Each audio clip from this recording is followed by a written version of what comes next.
আসসালামু আলাইকুম, welcome back to my channel Ania's kitchen. আশা করছি আপনারা সবাই অনেক বেশি ভালো আছেন। আজকে আমি আপনাদের সাথে ভীষণ মুখরোচক একটা ভর্তার রেসিপি শেয়ার করতে যাচ্ছি। আর আজকে তৈরি করে দেখাচ্ছি স্পেশাল একটা টমেটো ভর্তা। গরম গরম ভাতের সাথে এই টমেটো ভর্তা খেতে কিন্তু অনেক মজার হয়ে থাকে। আশা করছি রেসিপিটি আপনাদের কাছে ভালো লাগবে। ভালো লাগলে অবশ্যই একটা লাইক দিবেন আর আমার চ্যানেলটি সাবস্ক্রাইব করবেন। চলুন দেখে নেওয়া যাক রেসিপিটি কিভাবে তৈরি করতে হয়। স্পেশাল এই টমেটো ভর্তা তৈরি করার জন্য আমি এখানে 6-7টা মিডিয়াম সাইজের টমেটো নিয়েছি। টমেটোগুলোকে ধুয়ে নিয়ে আমি এভাবে মাঝখান থেকে দুভাগ করে কেটে নিচ্ছি। টমেটোগুলোকে দুভাগ করে আলাদা করে নেওয়ার পর একটি মিক্সিং বলে রেখে আমি দিয়ে দিচ্ছি সামান্য একটু লবণ। তারপর দিয়ে দিচ্ছি 1/4 চা চামচ হলুদের গুঁড়ো। এরপর আমি টমেটোগুলোকে ভালোভাবে মাখিয়ে নিব। ভালোভাবে মাখা হয়ে গেলে এবার এটাকে তেলে ভেজে নিব। একটু ভাজতে হবে, একটু পোড়া পোড়া করে। একটা প্যানে 1 টেবিল চামচ পরিমাণ তেল দিয়ে আমি এই টমেটোগুলোকে ভেজে নিচ্ছি। আর সাথে আমি এখানে 3-4 কোয়া রসুন দিয়ে দিচ্ছি। এই রেসিপিতে কিন্তু রসুনের পরিমাণটা খুব বেশি ব্যবহার করা হয় না। আমি শুধু ভর্তার মধ্যে একটা ফ্লেভার আসার জন্য রসুন দিয়ে দিচ্ছি।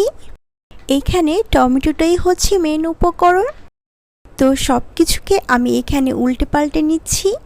মোট কথা টমেটোগুলোকে পুড়িয়ে নিতে হবে, সাথে টমেটোটা যাতে ভালোভাবে সিদ্ধ হয়ে যায় এটাও খেয়াল রাখতে হবে।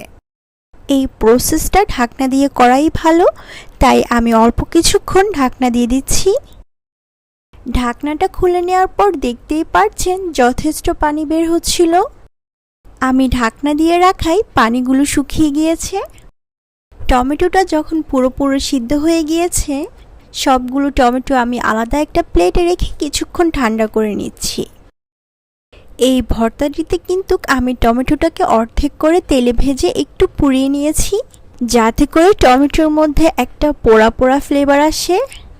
আস্ত টমেটো দিয়ে করলে কিন্তু এই ফ্লেভারটা আসতো না।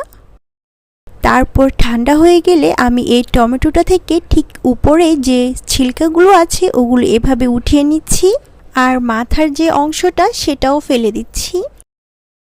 আপনারা হয়তো খেয়াল করেছেন টমেটোটা কাটার সময় আমি কিন্তু মাথার এই অংশটা ফেলে দিইনি, কারণ যদি মাথার এই অংশটুকু আমি আগে থেকেই ফেলে দিতাম তাহলে এটা বেশ খানিকটা শ্রিঙ্ক করত এবং ভাজার সময় এটা তেলে ছড়িয়ে যেত। আমি টমেটোর চোচাগুলো ফেলে দিচ্ছি এবং টমেটোগুলোকে ভালো করে ভর্তা করে নিচ্ছি। আর এই রসুনের কোয়াগুলো একটু নরম আছে, তাই এগুলোকেও আমি টমেটোর সাথে মিক্সড করে ভর্তা করে নিচ্ছি। ভর্তাটা আমার করা হয়ে গিয়েছে। এখন আমি চলে যাচ্ছি দ্বিতীয় স্টেপে। একটি প্যান চুলায় বসিয়ে আমি তাতে 2 টেবিল চামচ পরিমাণে সরিষার তেল গরম করতে দিচ্ছি। তেল, লবণ, ঝাল অবশ্যই আপনারা আপনাদের প্রয়োজন মতো ব্যবহার করবেন। তেলটা একটু গরম হয়ে আসলে আমি 3টা শুকনো মরিচ এই তেলে ভেজে নিচ্ছি। যদিও আমি ভর্তাটা করব কাঁচা মরিচ দিয়ে, তারপরও পরিবেশনের জন্য শুকনো মরিচটা আলাদা করে ভেজে উঠিয়ে রাখছি। এবার ওই একই তেলে 2টা মিডিয়াম সাইজের পেঁয়াজ কুচি করে নিয়েছি, সেটা একটু ভেজে নিব। আর এই পেঁয়াজটা খুব বেশি ভাজতে হবে না, জাস্ট একটু কাঁচা অবস্থায় থাকতে আমি এখানে দিয়ে দিচ্ছি 3টি কাঁচামরিচ কুচি করে কাটা। কাঁচামরিচটা সহ পেঁয়াজটা আরেকটু নেড়ে নিব, কিন্তু খুব বেশি বাদামি করব না। কিছুক্ষণ পরে আবার এখানে অ্যাড করে দিচ্ছি 1/4 চা চামচের মতো হলুদের গুঁড়া। আর এই হলুদের গুঁড়াটা দিয়ে খুব বেশিক্ষণ নাড়াচাড়া করব না, জাস্ট কয়েক সেকেন্ডের মধ্যে এখানে দিয়ে দিচ্ছি ভর্তা করে রাখা টমেটো। আর এই হলুদের গুঁড়ো যদি তেলের উপর এভাবে দেয়া হয় তাহলে খুব সুন্দর একটি কালার তৈরি হবে এই ভর্তাতে। ভর্তাটা খুব ভালোভাবে একটু মিক্সড করে নিচ্ছি।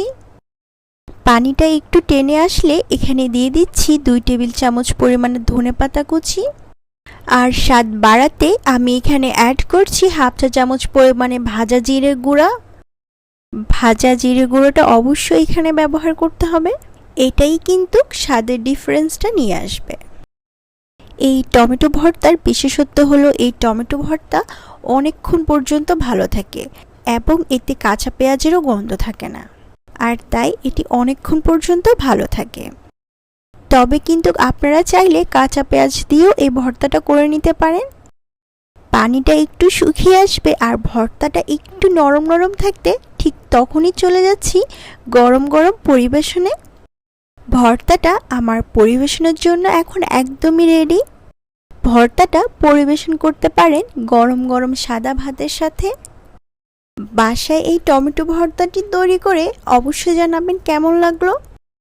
আশা করছি আমার আজকের রেসিপিটি আপনাদের কাছে ভালো লেগেছে। আর ভালো লেগে থাকলে অবশ্যই আমার চ্যানেলটি সাবস্ক্রাইব করবেন আমার নতুন রেসিপিগুলো দেখার জন্য। সবাই অনেক ভালো থাকবেন। আল্লাহ হাফেজ।